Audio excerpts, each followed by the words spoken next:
India TV YouTube channel को subscribe करें और बेल आइकन दबाएं। नमस्कार, आप देख रहे हैं इंडिया टीवी। आपके साथ मैं हूं मीनाक्षी जोशी। आपकी अदालत का बाकी का हिस्सा हम आपको नहीं दिखा पा रहे हैं क्योंकि प्रधानमंत्री नरेंद्र मोदी अपने मन की बात कर रहे हैं। कमेंट्स आते हैं, भांति भांति के इनपुट मिलते हैं। जब उनकी तरफ नजर दौड़ा रहा था तो कई लोगों ने एक बड़ी महत्वपूर्ण बात याद की। माई गॉव पर आर्यन श्री, बेंगलुरु से अनूप राव, नोएडा से देवेश, ठाणे से सुजीत, इन सभी ने कहा, मोदी जी इस बार मन की बात का 75वां एपिसोड है, इसके लिए आपको बधाई। मैं आपका बहुत बहुत धन्यवाद करता हूं कि आपने इतनी बारीक नज़र से मन की बात को फॉलो किया है और आप जुड़े रहे हैं। ये मेरे लिए बहुत ही गर्व का विषय है, आनंद का विषय है। मेरी तरफ से भी आपका तो धन्यवाद है ही है। मन की बात के सभी श्रोताओं का आभार व्यक्त करता हूं क्योंकि आपके साथ के बिना ये सफर संभव ही नहीं था। ऐसा लगता है मानो ये कल की ही बात हो जब हम सभी ने एक साथ मिलकर ये वैचारिक यात्रा शुरू की थी। तब 3 अक्टूबर 2014 को विजयादशमी का पावन पर्व था और संयोग देखिए कि आज होलिका दहन है। एक दीप से जले दूसरा और राष्ट्र रोशन हो हमारा। इस भावना पर चलते चलते हमने ये रास्ता तय किया है। हम लोगों ने देश के कोने कोने से लोगों से बात की और उनके असाधारण कार्यों के बारे में जाना। आपने भी अनुभव किया होगा, हमारे देश के दूर दराज के कोनों में भी कितनी अभूतपूर्व क्षमता पड़ी हुई है। भारत माँ की गोद में कैसे कैसे रत्न पल रहे हैं। ये अपने आप में भी एक समाज के प्रति देखने का, समाज को जानने का, समाज के सामर्थ्य को पहचानने का मेरे लिए तो एक अद्भुत अनुभव रहा है। इन 75 एपिसोड्स के दौरान कितने कितने विषयों से गुजरना हुआ। कभी नदी की बात, तो कभी हिमालय की चोटियों की बात, तो कभी रेगिस्तान की बात, कभी प्राकृतिक आपदा की बात, तो कभी मानव सेवा की अनगिनत कथाओं की अनुभूति, कभी टेक्नोलॉजी का आविष्कार, तो कभी किसी अनजान कोने में कुछ नया कर दिखाने वाले किसी के अनुभव की कथा। अब आप देखिए, चाहे स्वच्छता की बात हो, चाहे हमारे हेरिटेज को संभालने की चर्चा हो, अरे इतना ही नहीं, खिलौने बनाने की बात हो, क्या कुछ नहीं था। शायद कितने विषयों को हमने स्पर्श किया है तो वो भी शायद अनगिनत हो जाएंगे। इस दौरान हमने समय समय पर महान विभूतियों को श्रद्धांजलि दी, उनके बारे में जाना जिन्होंने भारत के निर्माण में अतुलनीय योगदान दिया है। हम लोगों ने कई वैश्विक मुद्दों पर भी बात की, उनसे प्रेरणा लेने की कोशिश की है। कई बातें आपने मुझे बताई, कई आइडियाज दिए। एक प्रकार से इस विचार यात्रा में आप साथ साथ चलते रहे, जुड़ते रहे और कुछ न कुछ नया जोड़ते भी रहे। मैं आज इस 75वें एपिसोड के समय सबसे पहले मन की बात को सफल बनाने के लिए, समृद्ध बनाने के लिए और इससे जुड़े रहने के लिए हर श्रोता का बहुत बहुत आभार व्यक्त करता हूं। मेरे प्यारे देशवासियों, देखिए कितना बड़ा सुखद संयोग है। आज मुझे 75वीं मन की बात करने का अवसर, और यही महीना आजादी के 75 साल के अमृत महोत्सव के आरंभ का महीना। अमृत महोत्सव दांडी यात्रा के दिन से शुरू हुआ था और 15 अगस्त 2023 तक चलेगा। अमृत महोत्सव से जुड़े कार्यक्रम पूरे देश में लगातार हो रहे हैं। अलग अलग जगहों से इन कार्यक्रमों की तस्वीरें, जानकारियां लोग शेयर कर रहे हैं। नमो ऐप पर ऐसी ही कुछ तस्वीरों के साथ साथ झारखंड के नवीन ने मुझे एक संदेश भेजा है। उन्होंने लिखा है कि उन्होंने अमृत महोत्सव के कार्यक्रम देखे और तय किया कि वो भी स्वाधीनता संग्राम से जुड़े कम से कम 10 स्थानों पर जाएंगे। उनकी लिस्ट में पहला नाम भगवान बिरसा मुंडा के जन्म स्थान का है। नवीन ने लिखा है कि झारखंड के आदिवासी स्वतंत्रता सेनानियों की कहानियां वो देश के दूसरे हिस्सों में पहुंचाएंगे। भाई नवीन, आपकी इस सोच के लिए मैं आपको बधाई देता हूं। साथियों, किसी स्वाधीनता सेनानी की संघर्ष गाथा हो, किसी स्थान का इतिहास हो, देश की कोई सांस्कृतिक कहानी हो, अमृत महोत्सव के दौरान आप उसे देश के सामने ला सकते हैं। देशवासियों को उसे जोड़ने का माध्यम बन सकते हैं। आप देखिएगा, देखते ही देखते अमृत महोत्सव ऐसे कितने ही प्रेरणादायी अमृत बिंदुओं से भर जाएगा और फिर ऐसी अमृत धारा बहेगी जो हमें भारत की आजादी के 100 वर्ष तक प्रेरणा देगी, देश को नई ऊंचाई पर ले जाएगी, कुछ न कुछ करने का जज्बा पैदा करेगी। आजादी की लड़ाई में हमारे सेनानियों ने कितने ही कष्ट इसलिए सहे क्योंकि वो देश के लिए त्याग और बलिदान को अपना कर्तव्य समझते थे। उनके त्याग और बलिदान की अमर गाथाएं अब हमें सतत कर्तव्य पथ के लिए प्रेरित करें। और जैसे गीता में भगवान कृष्ण ने कहा है, नियतम कुरु कर्म त्वम कर्म ज्यायो हकर्मणः, उसी भाव के साथ हम सब अपने नियत कर्तव्यों का पूरी निष्ठा से पालन करें। और आजादी का अमृत महोत्सव का मतलब यही है कि हम नए संकल्प करें। उन संकल्पों को सिद्ध करने के लिए जी जान से जुट जाएं। और संकल्प वो हो जो समाज की भलाई के हो, देश की भलाई के हो, भारत के उज्जवल भविष्य के लिए हो। और संकल्प वो हो जिसमें मेरा अपना स्वयं का कुछ न कुछ जिम्मा हो, मेरा अपना कर्तव्य जुड़ा हुआ हो। मुझे विश्वास है गीता को जीने का ये सुवर्ण अवसर हम लोगों के पास है। मेरे प्यारे देशवासियों, पिछले वर्ष ये मार्च का ही महीना था। देश ने पहली बार जनता कर्फ्यू शब्द सुना था। लेकिन इस महान देश की महान प्रजा की महाशक्ति का अनुभव देखिए। जनता कर्फ्यू पूरे विश्व के लिए एक अचरज बन गया था। अनुशासन का ये अभूतपूर्व उदाहरण था। आने वाली पीढ़ियां इस एक बात को लेकर के जरूर गर्व करेगी।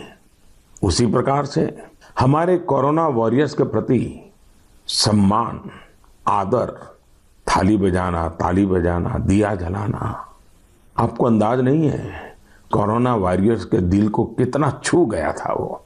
और वही तो कारण है जो पूरी साल भर वे बिना थके, बिना रुके डटे रहे। देश के एक एक नागरिक की जान बचाने के लिए जी जान से जूझते रहे।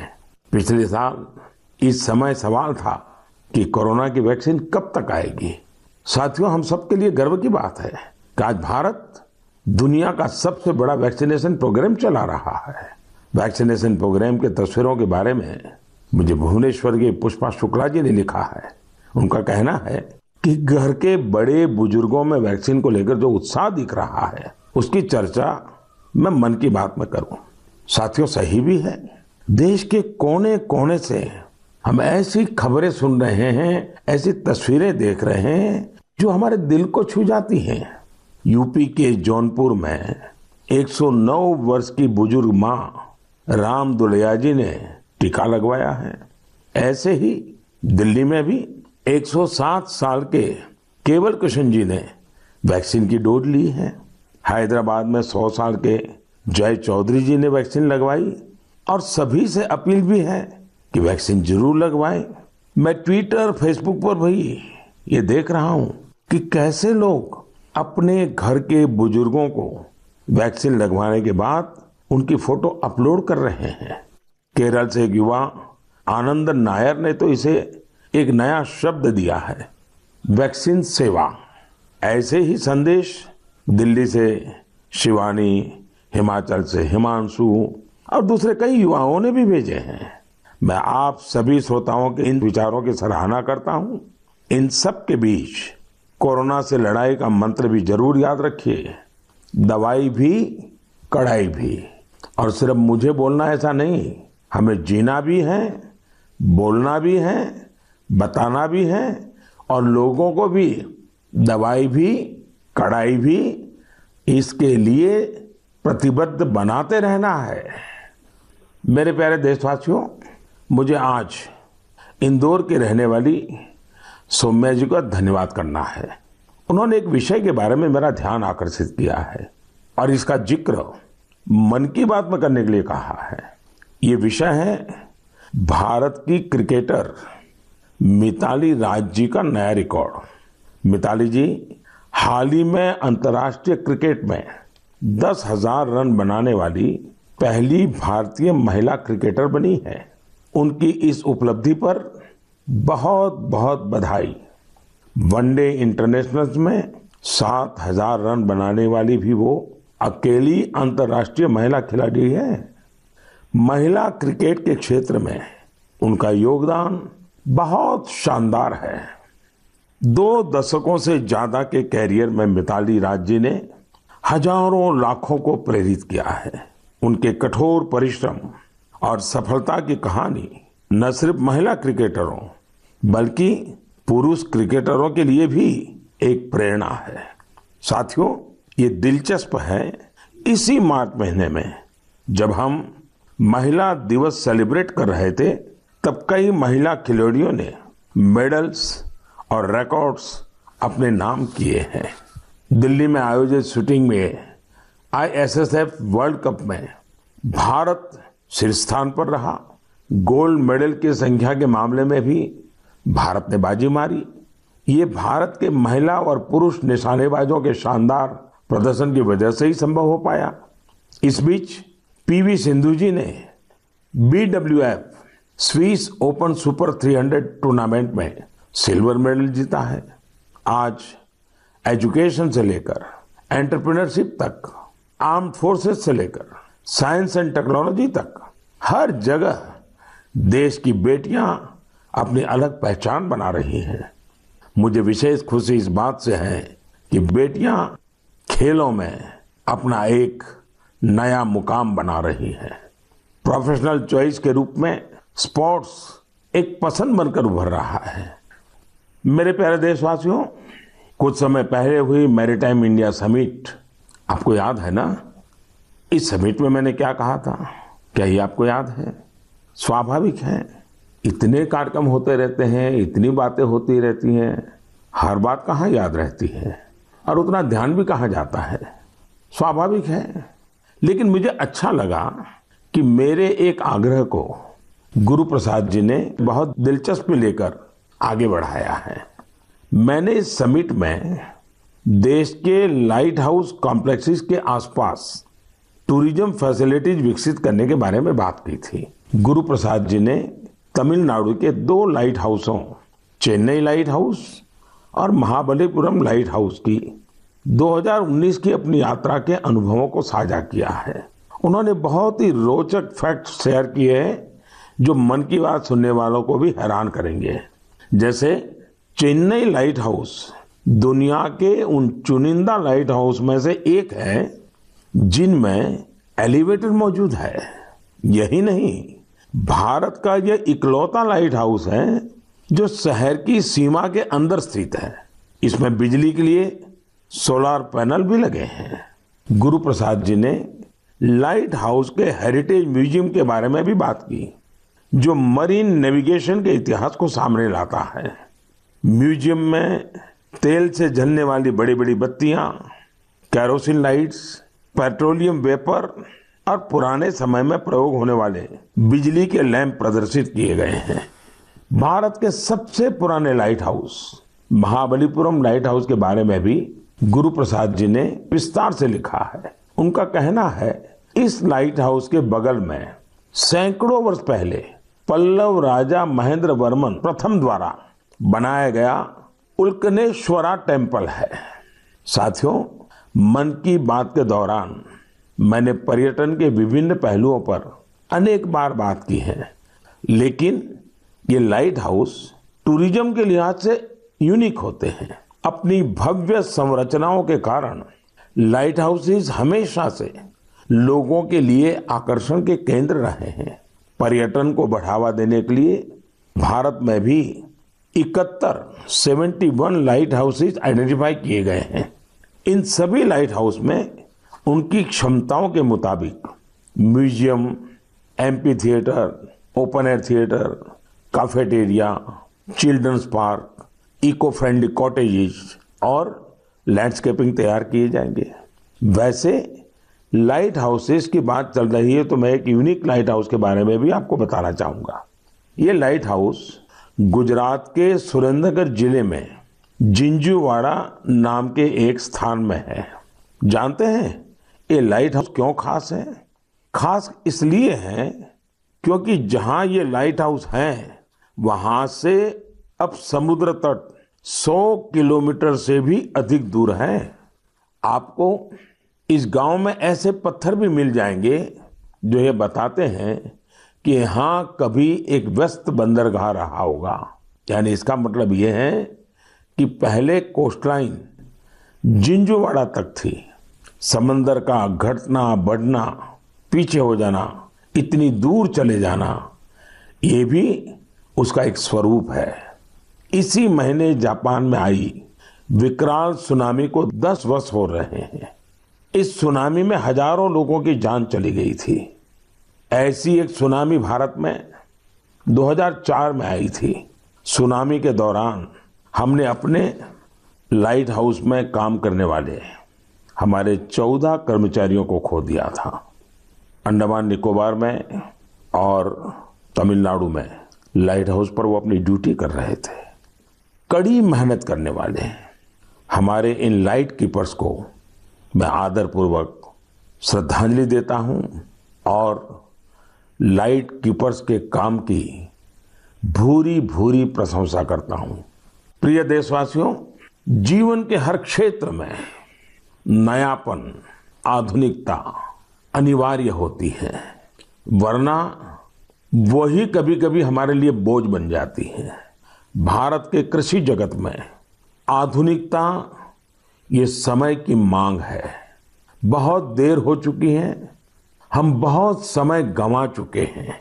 एग्रीकल्चर सेक्टर में रोजगार के नए अवसर पैदा करने के लिए, किसानों की आय बढ़ाने के लिए परंपरागत कृषि के साथ ही नए विकल्पों को, नए नए इनोवेशंस को अपनाना भी उतना ही जरूरी है। व्हाइट रिवॉल्यूशन के दौरान देश ने इससे अनुभव किया है। अब बी फार्मिंग भी ऐसा ही एक विकल्प बनकर के उभर रहा है।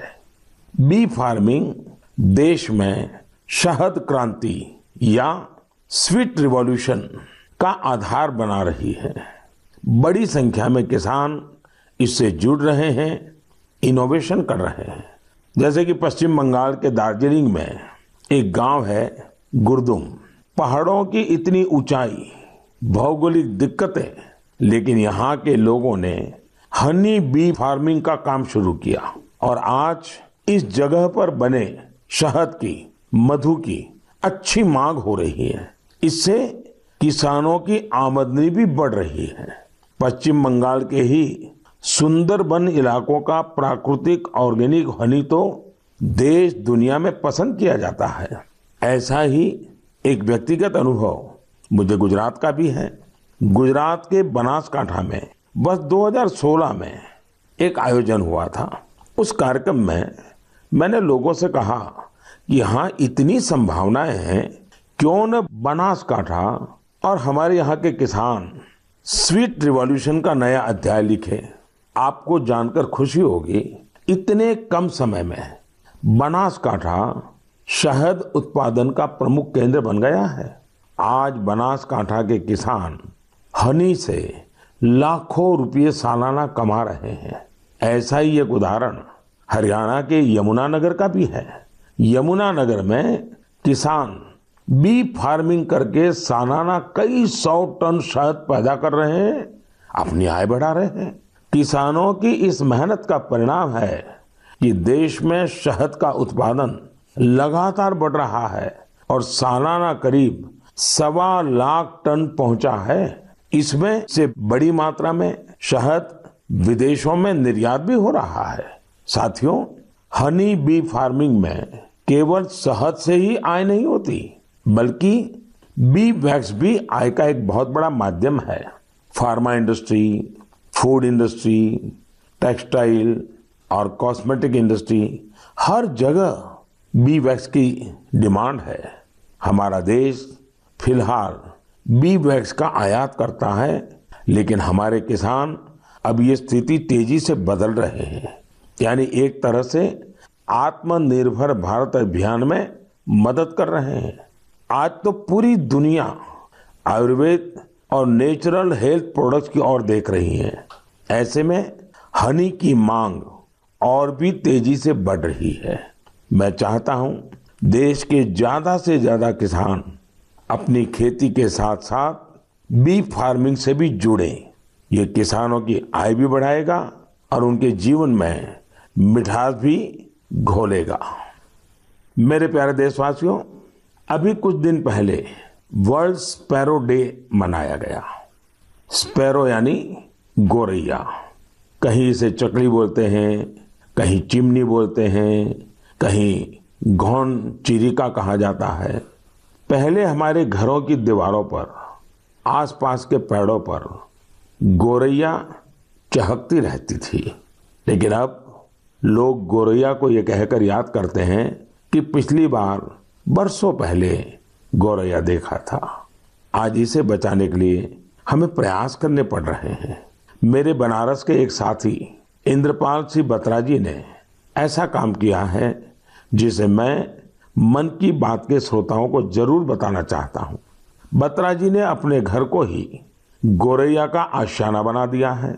इन्होंने अपने घर में लकड़ी के ऐसे घोंसले बनवाए जिनमें गोरैया आसानी से रह सके।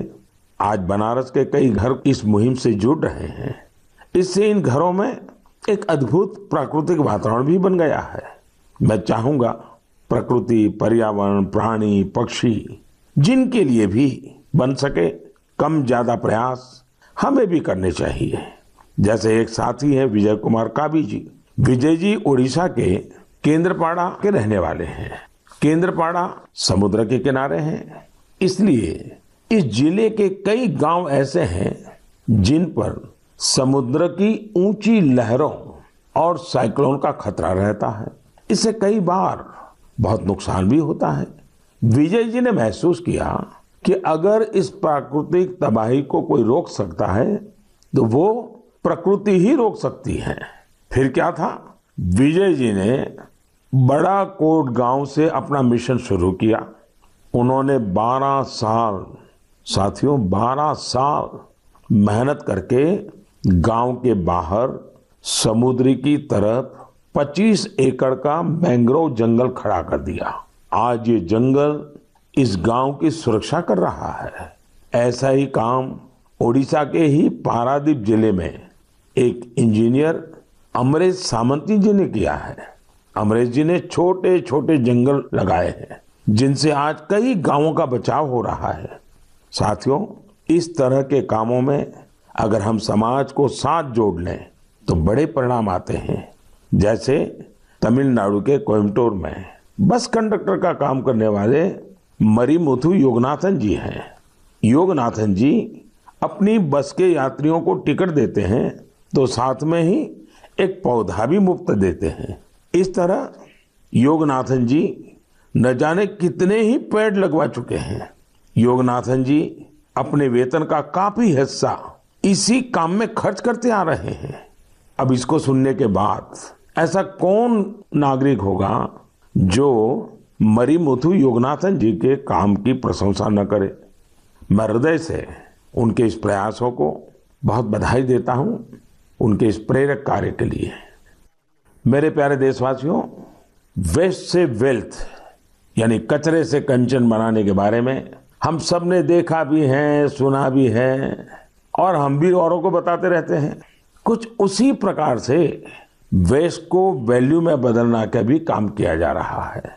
ऐसा ही एक उदाहरण केरल के कोच्चि के सेंट टेरेसा कॉलेज का है। मुझे याद है कि 2017 में मैं इस कॉलेज के कैंपस में एक बुक रीडिंग पर आधारित कार्यक्रम में शामिल हुआ था। इस कॉलेज के स्टूडेंट्स रीयूजेबल टॉयज बना रहे हैं, वो भी बहुत ही क्रिएटिव तरीके से ये स्टूडेंट्स पुराने कपड़ों, फेंके गए लकड़ी के टुकड़ों, बैग और बॉक्सेस का इस्तेमाल खिलौने बनाने में कर रहे हैं। कोई विद्यार्थी पजल बना रहा है तो कोई कार और ट्रेन बना रहा है। यहाँ इस बात का विशेष ध्यान दिया जाता है कि खिलौने सेफ होने के साथ साथ चाइल्ड फ्रेंडली भी हो। और इस पूरे प्रयास की एक अच्छी बात ये भी है कि ये खिलौने आंगनवाड़ी बच्चों को खेलने के लिए दिए जाते हैं। आज जब भारत खिलौनों की मैन्युफैक्चरिंग में काफी आगे बढ़ रहा है तो वेस्ट से वैल्यू के ये अभियान, ये अभिनव प्रयोग बहुत मायना रखते हैं। आंध्र प्रदेश के विजयवाड़ा में एक प्रोफेसर श्रीनिवास पदकांडला जी हैं। वे बहुत ही रोचक कार्य कर रहे हैं। उन्होंने ऑटोमोबाइल मेटल स्क्रैप से स्कल्पचर्स बनाए हैं। उनके द्वारा बनाए गए विशाल स्कल्पचर्स सार्वजनिक पार्कों में लगाए गए हैं और लोग उन्हें बहुत उत्साह से देख रहे हैं। इलेक्ट्रॉनिक और ऑटोमोबाइल वेस्ट की रिसाइकलिंग का यह एक अभिनव प्रयोग है। मैं एक बार फिर कोची और विजयवाड़ा के इन प्रयासों की सराहना करता हूं और उम्मीद करता हूं कि और लोग भी ऐसे प्रयासों में आगे आएंगे। मेरे प्यारे देशवासियों, भारत के लोग दुनिया के किसी कोने में जाते हैं तो गर्व से कहते हैं कि वो भारतीय हैं। हम अपने योग, आयुर्वेद, दर्शन, न जाने क्या कुछ नहीं है हमारे पास जिसके लिए हम गर्व करते हैं, गर्व की बातें करते हैं। साथ ही अपनी स्थानीय भाषा, बोली, पहचान, पहनाव, खान पान, उसका भी गर्व करते हैं। हमें नया तो पाना है और वही तो जीवन होता है, लेकिन साथ साथ पुरातन गंवाना भी नहीं है। हमें बहुत परिश्रम के साथ अपने आसपास मौजूद अथाह सांस्कृतिक धरोहर का संवर्धन करना है, नई पीढ़ी तक पहुंचाना है। यही काम आज असम के रहने वाले सिकारी टिस्सो बहुत ही लगन के साथ कर रहे हैं। कार्बी आंगलोंग जिले के सिकारी टिस्सो जी पिछले 20 सालों से कार्बी भाषा का डॉक्यूमेंटेशन कर रहे हैं। किसी जमाने में, किसी युग में कार्बी आदिवासी भाई बहनों की भाषा कार्बी आज मुख्य धारा से गायब हो रही है। श्रीमान सिकारी टिस्सो जी ने तय किया था कि अपनी इस पहचान को बचाएंगे और आज उनके प्रयासों से कार्बी भाषा की काफी जानकारी डॉक्यूमेंटेड हो गई है। उन्हें अपने इन प्रयासों के लिए कई जगह प्रशंसा भी मिली है और अवार्ड भी मिले हैं। मन की बात के द्वारा श्रीमान सिकारी टिस्सो जी को मैं तो बधाई देता ही हूँ, लेकिन देश के कई कोने में इस प्रकार से कई साधक होंगे जो एक काम लेकर के खपते रहते होंगे। मैं उन सबको भी बधाई देता हूँ। मेरे प्यारे देशवासियों, कोई भी नई शुरुआत यानी न्यू बिगिनिंग हमेशा बहुत खास होती है। न्यू बिगिनिंग का मतलब होता है न्यू पॉसिबिलिटीज, नए प्रयास, और नए प्रयासों का अर्थ है नई ऊर्जा और नया जोश। यही कारण है कि अलग अलग राज्यों और क्षेत्रों में एवं विविधता से भरी हमारी संस्कृति में किसी भी शुरुआत को उत्सव के तौर पर मनाने की परंपरा ही रही है। और ये समय नई शुरुआत और नए उत्सवों के आगमन का है। होली भी तो बसंत को उत्सव के तौर पर ही मनाने की एक परंपरा है। जिस समय हम रंगों के साथ होली मना रहे होते हैं, उसी समय बसंत भी हमारे चारों ओर नए रंग बिखेर रहा होता है। इसी समय फूलों का खिलना शुरू होता है और प्रकृति जीवंत हो उठती है। देश के अलग अलग क्षेत्रों में जल्द ही नया साल भी मनाया जाएगा, चाहे उगादी हो या पुथंडू, गुड़ी पड़वा हो या बिहू, नवरे हो या पोइला, या फिर बोईशाख हो या बैसाखी। पूरा देश उमंग, उत्साह और नई उम्मीदों के रंग में सराबोर दिखेगा। इसी समय केरल भी खूबसूरत त्योहार विशु मनाता है। इसके बाद जल्द ही चैत्र नवरात्रि का पावन अवसर भी आ जाएगा। चैत्र महीने के 9वें दिन हमारे यहाँ रामनवमी का पर्व होता है। इसे भगवान राम के जन्मोत्सव के साथ ही न्याय और पराक्रम के एक नए युग की शुरुआत के रूप में भी माना जाता है।